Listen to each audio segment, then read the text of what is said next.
Irmãos, a graça e a paz do Senhor. Nós vamos estudar a palavra de Deus agora. E eu quero convidá-lo ao Evangelho de Lucas, no capítulo 17. Nós vamos ver do verso 11 ao verso 19. Assim diz a palavra do Senhor. De caminho para Jerusalém, Jesus passava pelo meio de Samaria e da Galileia. Ao entrar numa aldeia, saíram-lhe ao encontro 10 leprosos, que ficaram de longe e gritaram: Jesus, mestre, tenha compaixão de nós. Ao vê-los, Jesus disse: vão e apresentem-se aos sacerdotes. Aconteceu que, indo eles, foram purificados. Um dos 10, vendo que estava curado, voltou dando glória a Deus em alta voz e prostrando-se com o rosto em terra aos pés de Jesus, agradecendo-lhe. E este era samaritano. Então Jesus perguntou: não eram 10 os que foram curados? Onde estão os 9? Não se achou quem voltasse para dar glória a Deus, a não ser este estrangeiro? Ele disse: levante-se e vá, a sua fé salvou você. Até aqui a palavra do Senhor. Deus amado, nós, diante da palavra lida, estamos lidando com aquilo que o Senhor revelou e inspirou. Mas também designou aos nossos corações e pedimos que nessa hora o Senhor nos exorte, nos anime, nos console, nos dirija os passos e o coração. Ilumine a nossa mente, Pai, e aqueça a nossa alma. Precisamos que o Senhor fale conosco. Te peço por isso, em nome de Jesus, amém. Charles Spurgeon foi um dos maiores pregadores dos séculos passados mais recentes. E esse homem, certa vez, fez uma ilustração para tratar de fé, um assunto bem da sua predileção. Muitos dos seus sermões chegam no assunto da fé. Eu já li muitos sermões do Spurgeon e, de fato, é um deleite. Uma forma diferente de pregação que nós costumeiramente temos no meio reformado atualmente, sobretudo. Não dá para comparar com, por exemplo, Lloyd Jones, ou mesmo mais recentemente com Sproul ou Augusto Nicodemos. São estilos muito diferentes, mas o Spurgeon tem todo o nosso respeito e apreço. E numa das suas ilustrações tão vívidas, ele diz assim: os ventos uivam e as ondas rugem, mas ele se sente seguro com a âncora a bordo. Tolo, essa âncora não tem utilidade para você enquanto puder vê-la. O ancoradouro do navio não pode estar no próprio navio. O que você deve fazer com ela? Lança fora. Deixa cair nas profundezas, até o fundo do mar. Ela se foi. Você não consegue ver onde ela está. Tudo bem. Agora surtirá efeito. Verdade. Mas nós somos assim. Nós queremos garantias. E nós nos ancoramos, às vezes de forma tola e ingênua, a uma sensação de segurança, não a segurança de fato. Não é verdade? Algumas coisas nos fazem nos sentir seguro. Eu vou dar um exemplo bem complexo. Me permitam. Mas quando criança, você não sentia mais seguro se cobrisse os pés? Se deixar o pé para fora do lençol é perigosíssimo. Hã? Não é? Imagina se alguém puxa seu pé. Mas debaixo da coberta, jamais. Queima fogo do fantasma, queima a mão do fantasma, não é? Nós, desde muito cedo, somos um pouco ingênuos com relação à segurança. Até na vida adulta, irmãos, nós temos algumas coisas que fazemos que nos dão uma sensação de segurança. Levamos isso para as finanças, para casa. Nós temos algumas sensações de segurança. Muitas vezes queremos alguma garantia, ainda que não garanta nada. Talvez você goste de ver algum número na conta. Eu também, porque via de regra não tem nenhum. Mas alguns são apegados a um jeito de lidar com as finanças que parece que aquilo ali vai garantir alguma coisa. A gente gosta de ver a âncora. A gente não quer ver ela no fundo do mar, até porque não dá para ver, né? A gente não quer perder de vista algumas coisas que nos dão sensação de segurança. E a jornada da fé e o desafio da fé, portanto, é muito desafiador. Porque a fé pressupõe falta de visão. A fé pressupõe um alcance curto dos faróis. E muitas vezes, na obediência da fé, nós não vamos ver nem o chão debaixo dos pés para o passo seguinte.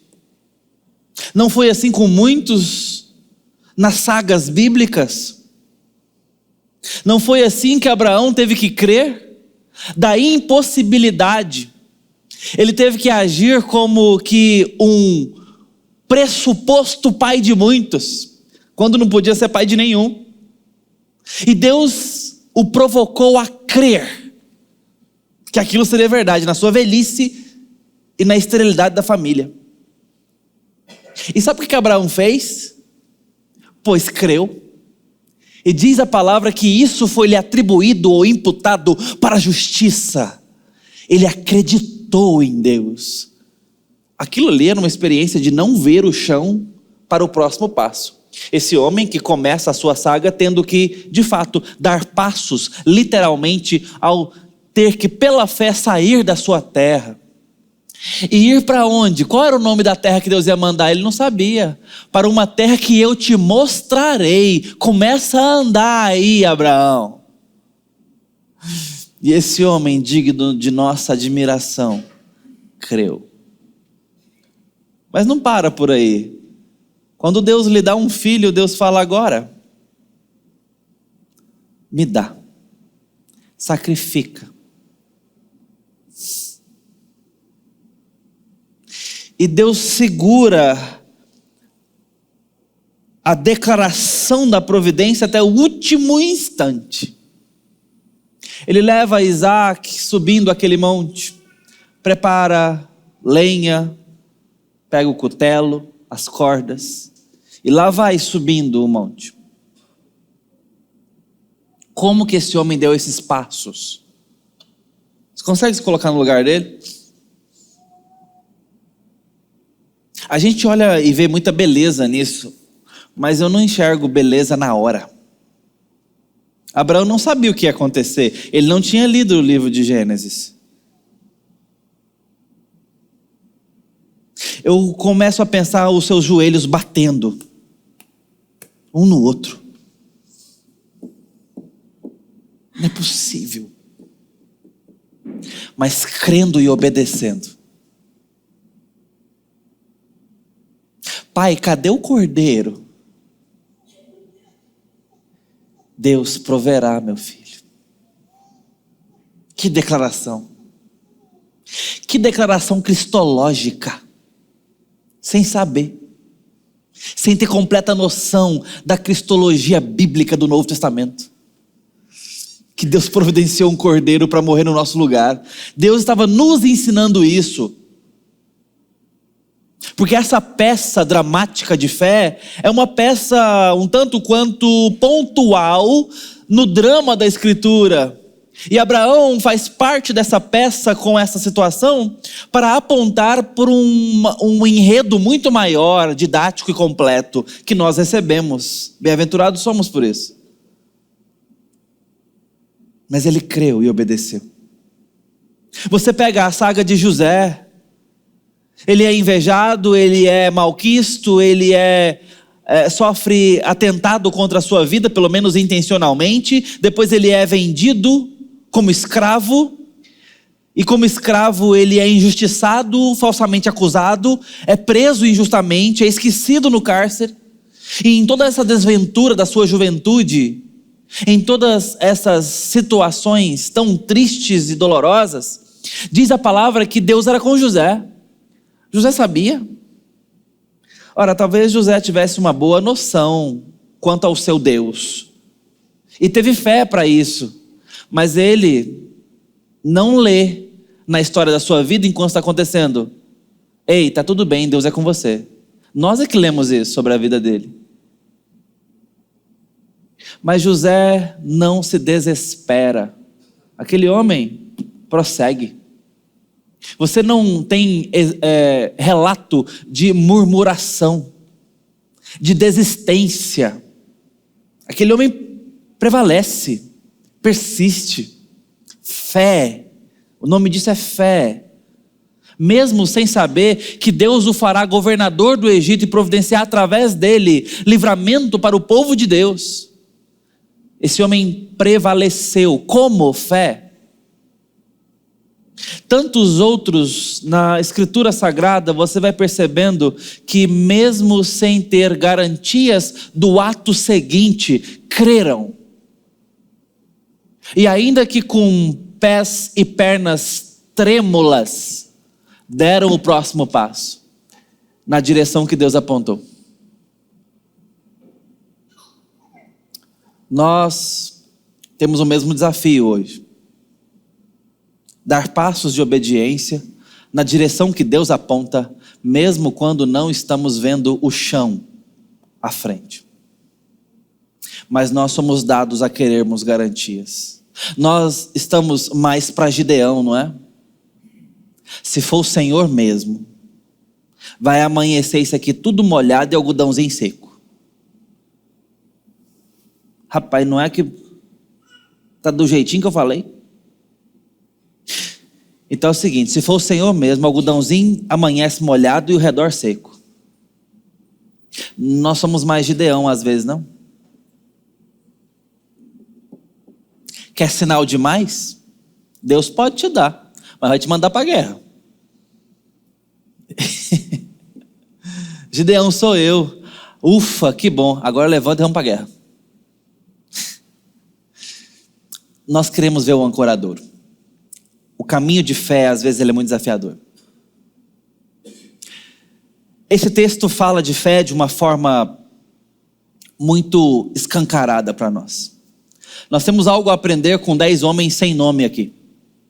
O texto vai nos mostrando isso a partir de um ponto teológico muito importante, a encarnação de Jesus. Eu quero separar as frases do texto para nossa condução a partir de agora. O texto diz assim: de caminho para Jerusalém, Jesus passava pelo meio da Samaria e da Galileia. E ao entrar numa aldeia. Primeira frase, ao entrar numa aldeia. O fato de Jesus estar aqui às portas daquela aldeia, o fato de Jesus estar passando entre Samaria e Galileia, significa que algo está acontecendo do ponto de vista dos céus e da terra, que envolve o Filho de Deus encarnado nesse mundo. E você sabe o que isso significa. Que no conselho do nosso Deus triuno, na eternidade, Ele decidiu que o Filho viria humilhantemente pagar o preço pelo pecado de muitos. Ele se encarnaria para nos chamar à fé, para nos mostrar Deus, mas fundamentalmente e prioritariamente para sangrar pelos nossos pecados e pagar pelo resgate do povo de Deus. É por esta razão que Jesus está visível, que Jesus está tangível, que Jesus está acessível ali. Então, antes de entrarmos na situação local, eu quero que você considere a situação global. Jesus está no mundo. Jesus se encarnou e por isso, em 3 anos de ministério aproximadamente, Ele está perambulando por ali, pregando o reino de Deus e fazendo as coisas que Ele faz. A encarnação é importante ser considerada nesse momento, porque ela é a prova do amor de Deus por nós, o sinal mais claro, mais reluzente que Ele ama pessoas. De tal forma que Romanos nos diz que se Ele não poupou o seu próprio Filho, antes o entregou gratuitamente, porventura não nos daria nele graciosamente todas as coisas? Então veja, Ele fez o difícil. Jesus encarnado é um Jesus encarnado para morrer. Ele está fazendo o mais complexo, o mais profundo, o mais improvável. Certo? Essa é a primeira situação. Jesus está aqui. E é por Ele estar aqui que Ele está alcançável. Ele veio para ser achado. Ele veio para ser encontrado, não para se esconder. Ele veio para levar filhos para Deus, não para os afastar. Afastados já estávamos todos, condenados já estávamos todos. Jesus no mundo é para levar pessoas a Deus, para conquistar filhos e filhas ao Pai, para perdoar pessoas, para redimir um povo, para conquistar a noiva. E então é possível falar com Deus. Jesus está aqui. É possível ver Deus, porque dá para ver Jesus. E o texto então nos apresenta 10 leprosos, segunda cena. 10 leprosos, sem nome.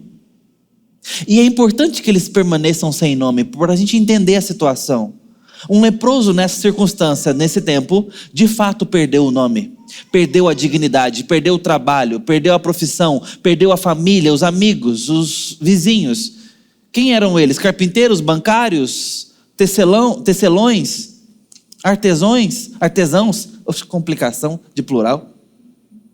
O que eles faziam? Não importa. Porque a partir desse momento, eles são leprosos.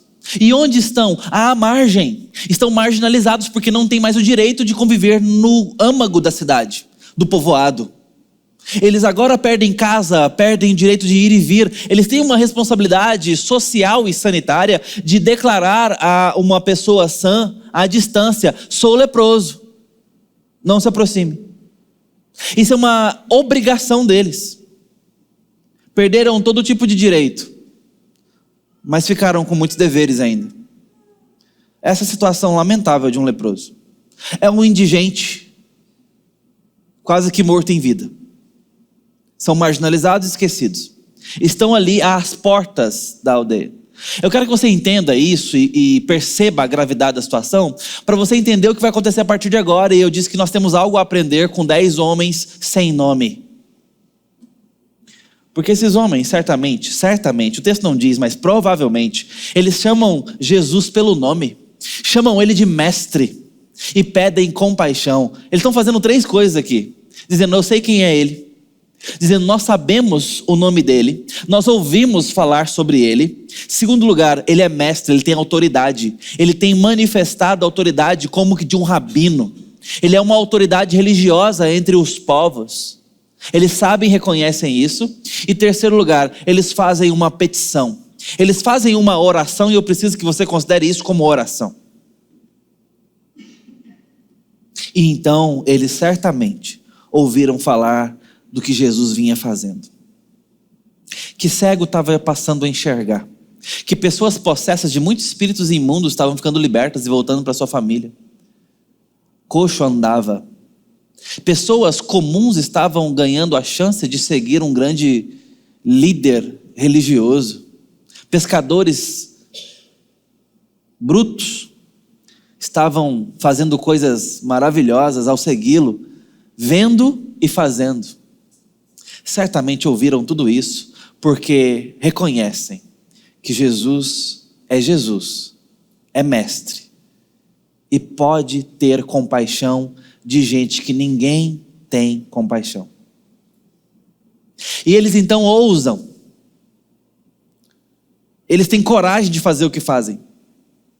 Eles chamam a atenção de uma autoridade religiosa. Leprosos, em vez de afastar e ter o dever de alertar o são, não só chamam a atenção para si, mas também gritam clamam com o rabino. Eles ousam fazer isso. O texto não fala se foi alguns, se foram todos, se foi um jogral, se eles ensaiaram isso. O texto diz: gritaram em alta voz: Jesus, mestre, compadece de nós. Não sei se foram vários gritos, vários clamores, mas aquilo é uma oração coletiva, era um clamor. Sabe o que está acontecendo aqui? Eles têm um grande problema e precisam de uma grande solução. Por isso, ousam clamar, ousam pedir, gritaram em alta voz.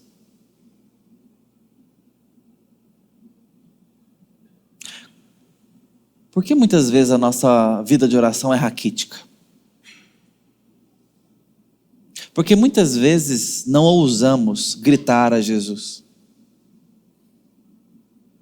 Porque muitas vezes a nossa vida espiritual é tão morna.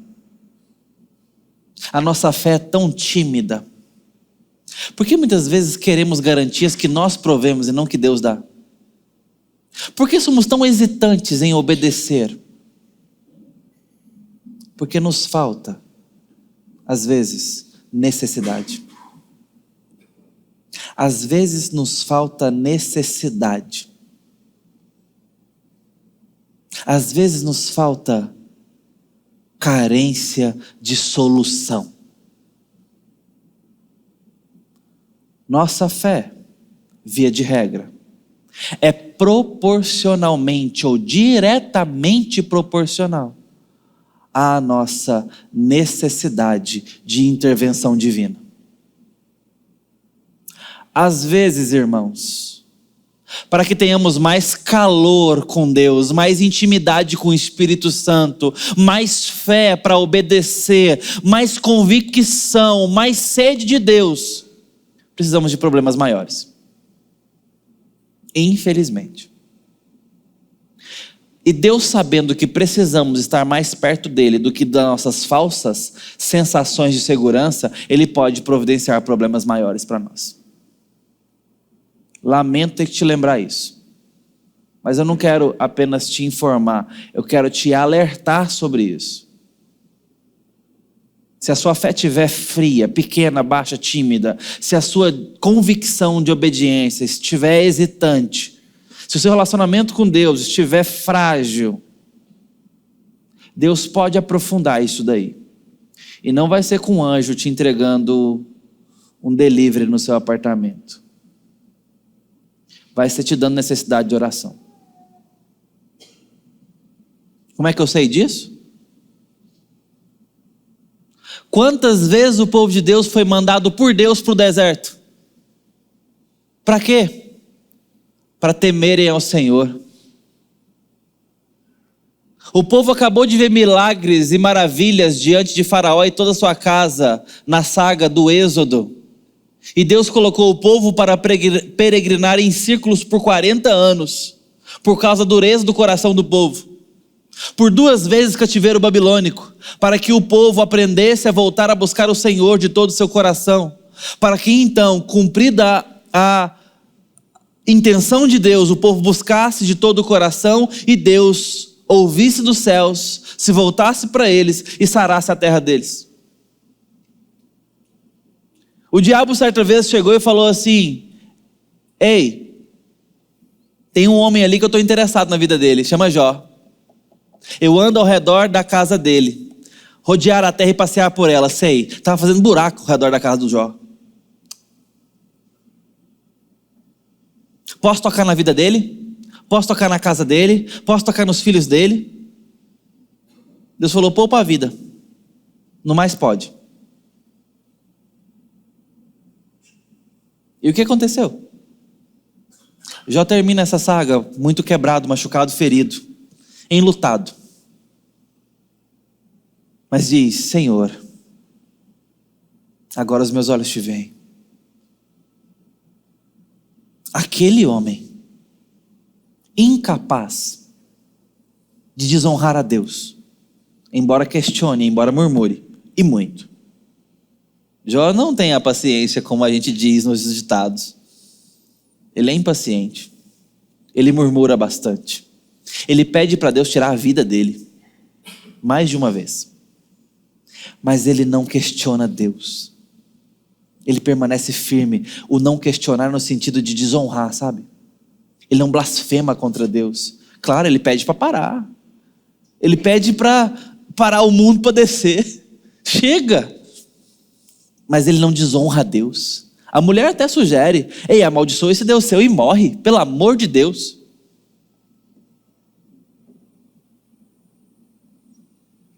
Aquele homem termina essa saga de dor contemplando Deus como nunca.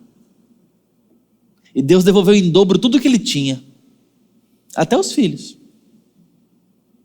Até os filhos. Deus deu mais 10 filhos para Jó. Aí você fala: ué, mas morreu 10, pastor. Então, e você acha que Jó agora está com quantos no céu? 20. O resto Deus deu em dobro. Às vistas. Os filhos, Deus acrescentou mais 10. Fé. Às vezes precisamos de problemas maiores para termos um desempenho de fé melhor. Uma sede por Deus maior. Uma necessidade por intervenção e proximidade divina maior. Esses homens têm um grande problema e precisam de uma grande solução. Por isso ousam orar.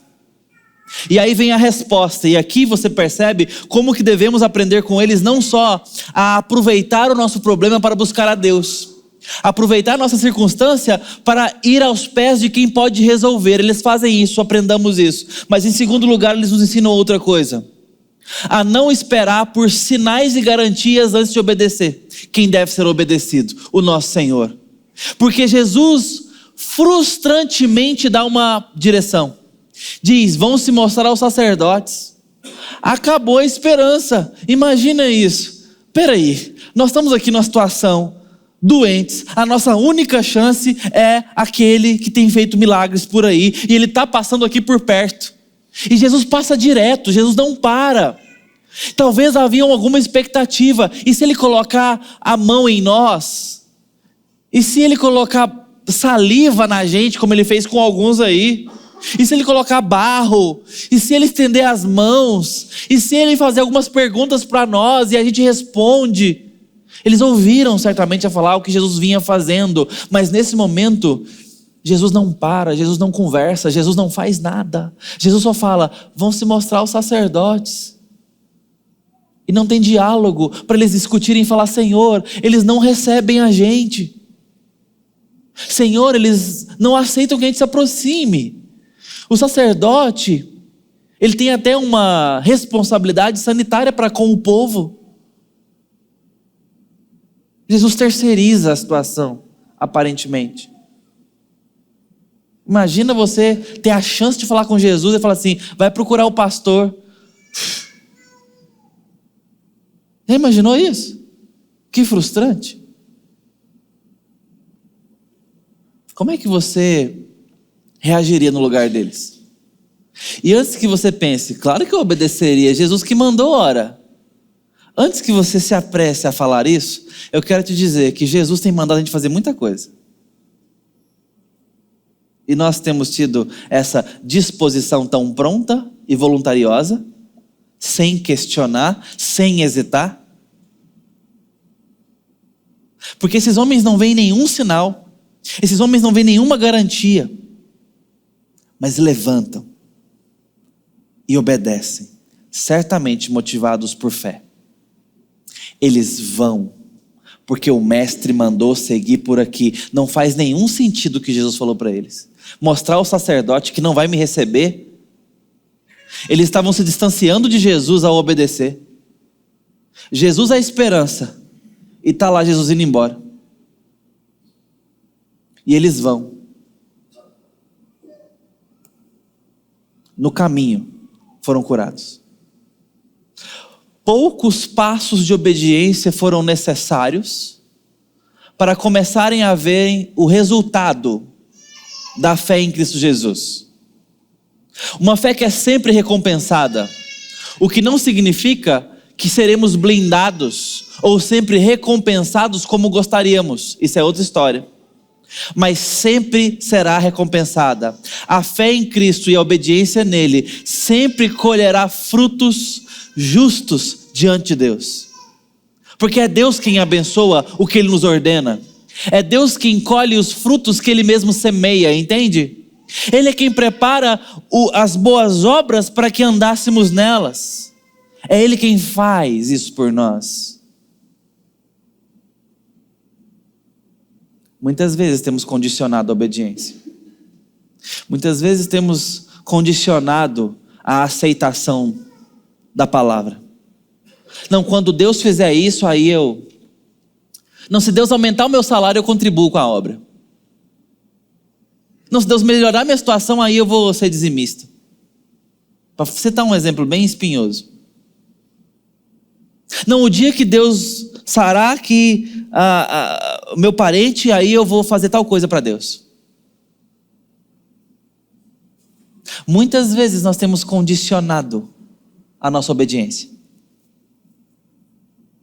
naquilo que a Bíblia prescreve. Se Deus passar o meu filho no vestibular, eu vou passar aí para a igreja. Eu vou congregar. Eu vou ser mais generoso, mais servo. Se Deus salvar o meu casamento, aí eu farei tal coisa. Ou temos uma abordagem idolátrica. Como é que é a abordagem idolátrica? Com o ídolo eu marco a hora e eu muitas vezes posso propor os termos. Eu vou fazer uma campanha, eu vou acender uma vela, eu vou fazer aqui as minhas preces, tal hora, por tanto tempo, eu vou fazer alguns jejuns específicos, em troca eu ganharei tal coisa. Isso é uma abordagem de idolatria. É uma abordagem comercial. É muito mais fácil. Só não tem efeito. Deus é vivo e fala, e esse é o grande problema. Porque aí ele propõe os termos, ele se movimenta, ele coloca o jeito que tem que ser e a gente tem que ir atrás, não é o contrário. Ele diz, vai se mostrar ao sacerdote, e a pessoa tem que ir, mesmo aquilo não sendo o que ela esperava que fosse, mesmo aquilo não sendo o que eu pedi para acontecer, eu só queria que o Senhor me curasse agora. Mas no caminho de obediência, Deus nos conduzirá em Cristo por vias que nós não planejamos. Haverá vales da sombra da morte, bem como vales verdejantes, mas nunca será só uma coisa ou só outra. Mas seguindo com Cristo, onde formos, nós podemos ir sem medo. Por isso que andando pelo vale da sombra da morte, o salmista diz, não temerei mal algum, porque o Senhor está comigo. Não é porque é agradável, não é porque a gente está blindado, não é porque é bom, não, é péssimo, falta luz, falta vida, falta um monte de coisa no vale da sombra da morte. Teremos que ter luto nessa vida, teremos perdas, teremos carências, teremos prejuízos, teremos dores, teremos motivos de lágrimas, sofreremos nessa vida, só não podemos desperdiçar o nosso sofrimento. Ele pode ser muito proveitoso na presença de Deus. Leve para o Senhor, que Ele te aproxime de Deus, que te faça orar e dispor a você a fé e a obediência. É isso que esses homens fazem.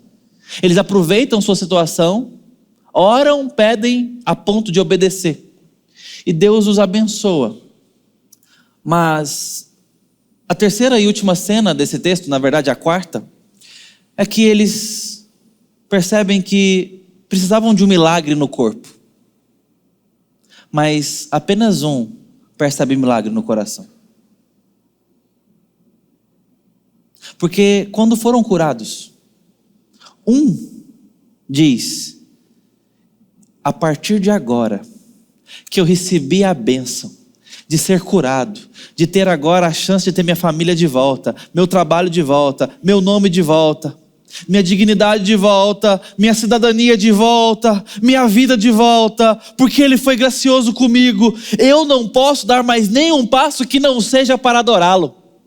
E volta imediatamente para agradecê-lo, e o texto diz que ele se dobra aos pés de Jesus, prostrou-se com o rosto em terra aos pés de Jesus, agradecendo-lhe, reconhecendo que Jesus é digno de adoração. Eu não posso fazer outra coisa agora, a não ser imediatamente voltar. Depois eu volto e faço o que ele mandou eu fazer aqui com o sacerdote. Mas nesse momento eu preciso adorá-lo. Antes de qualquer outra coisa, eu preciso adorá-lo.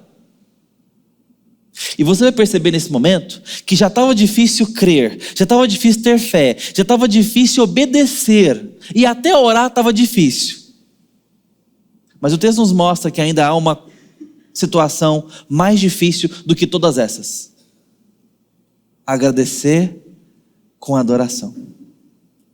Só um é capaz de fazer, mesmo estando todos cobertos de razão para isso.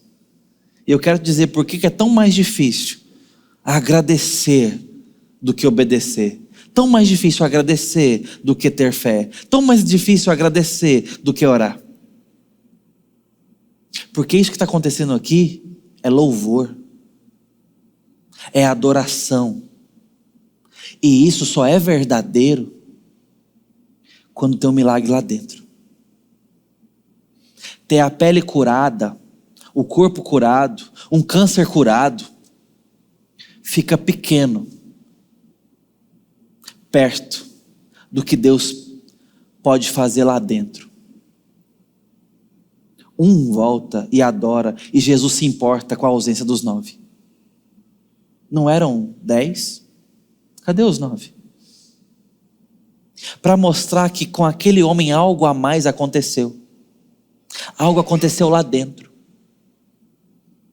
Eu estou chamando a sua atenção para isso, para dizer o seguinte: nós precisamos de mais adoração na nossa dor.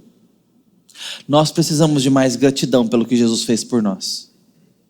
Porque a prova de que Ele morreu por nós é o fato de haver adoração aqui dentro. Se há em nós milagre no coração para crermos, é sinal de que um dia não haverá mais luto da nossa parte. Um dia não haverá mais choro da nossa parte. Um dia não teremos mais que pedir por nenhuma cura, porque não haverão mais doenças. Um dia não haverá mais necessidade de orar para os nossos filhos. Um dia não dormiremos mais preocupados. Um dia não teremos mais ansiedade. Um dia toda lágrima será enxugada. Isto é privilégio da esperança daqueles que foram alvos de milagre lá no coração, transformação, novo nascimento, conversão, arrependimento. Deus já te salvou, Deus já tocou o seu coração, você já crê em Cristo Jesus. Se você não fez isso, eu quero te dizer, não há nada mais urgente na sua história do que se render aos pés de Jesus Cristo. Mais importante do que Ele curar o câncer da sua família, mais importante do que Ele te livrar do desemprego, mais importante do que Ele resolver qualquer problema humano na sua história. Porque Ele não veio para curar pessoas da lepra. Ele não veio curar gente possessa. Ele fez isso. Mas isso era quase que didático e ilustrativo, para mostrar o seu grande poder e compaixão. O que Ele veio fazer aqui foi livrar pessoas de uma eternidade de perecimento. Ele veio conquistar pessoas para novos céus e nova terra, onde a história de fato vai começar a acontecer. Ele veio nos dar um momento que eu posso chamar de momento apenas com licença poética, porque é uma eternidade sem dor. É uma história que não vai ter mais fim. E o fim vai morrer, o fim dos nossos relacionamentos, o fim que nos faz despedir. A morte já não existe. Já não existem mais despedidas dolorosas. Já não tem mais saudade. Estaremos com os nossos. Estaremos com o nosso Deus. O pecado já não terá mais direito. Consegue imaginar o que Deus fez em Cristo ao fazer milagres no nosso coração? dá para suportar as dores dessa vida quando entendemos o que Ele está fazendo por nós para a eternidade. Esse texto me mostra o desafio da fé. Como eu preciso de uma fé mais ousada. Como eu preciso de um apetite mais faminto por Deus. Como eu preciso de um interesse mais devoto. E de uma obediência que não condiciona, mas que crê e vai. Não desperdice suas dores. Que elas te conduzam a Deus. Aumentem a sua fé, sua intimidade e sua devoção a Deus. Eu quero encerrar lendo a poesia de Estevão Queiroga, A Partida e o Norte. Quando eu parti, partiu-se em mim meu coração. Meus pés tremeram ao pisar em outro chão. Eu disse adeus, e a Deus eu disse sem razão, que a minha companhia era a solidão, pois o fogo que me queimou também me aqueceu, e a luz que me cegou me fez ver Deus. Minha alma se fartou sem água e pão. A mãe da esperança é a aprovação. Por sobre a estrada anoiteceu e amanheceu, e eu vi que os meus dias mais escuros também são teus. O homem que eu parti de casa se perdeu, e a caminhada fabricou um novo eu. O caminho muda e muda o caminhante. É um caminho incerto, não um caminho errado. Eu, caminhante, quero o caminho terminado. Mas no caminho, mais importa o durante. Deixei pegadas lá no vale da morte, um solo infértil aos meus muitos defeitos. Minha vida então alegrou-se em caminhos estreitos. Então eu vi você, a partida e o norte. Vamos orar. Senhor, como precisamos de uma fé mais decidida diante do Senhor e da vida. Ó Deus, como precisamos de uma adoração mais viva, mais convicta, renovada. Pai, como precisamos de obediência mais voluntária, mais firme e nada hesitante. Eu peço que o Espírito Santo do Senhor venha sobre essa igreja e sobre a pessoa que está escutando essa palavra. E traga sobre nós uma fé aumentada, aprofundada e mais vontade de ter intimidade com o Senhor e o seu Santo Espírito. Deus, aumenta-nos o desejo de te honrar e obedecer. Ó Deus, em nome de Jesus, aquece a tua igreja. Dá-nos intimidade com o Senhor. Dá-nos profundidade com a tua palavra e desejo de te ouvir e obedecer. Nisto o Senhor saberá que somos teus discípulos, se fizermos o que o Senhor nos manda. Levanta discípulos, ó Deus, em nome de Jesus. Aquece a tua igreja, Pai.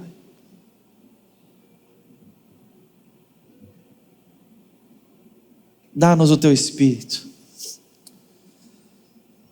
Dá-nos intimidade contigo. Em nome de Jesus. Amém.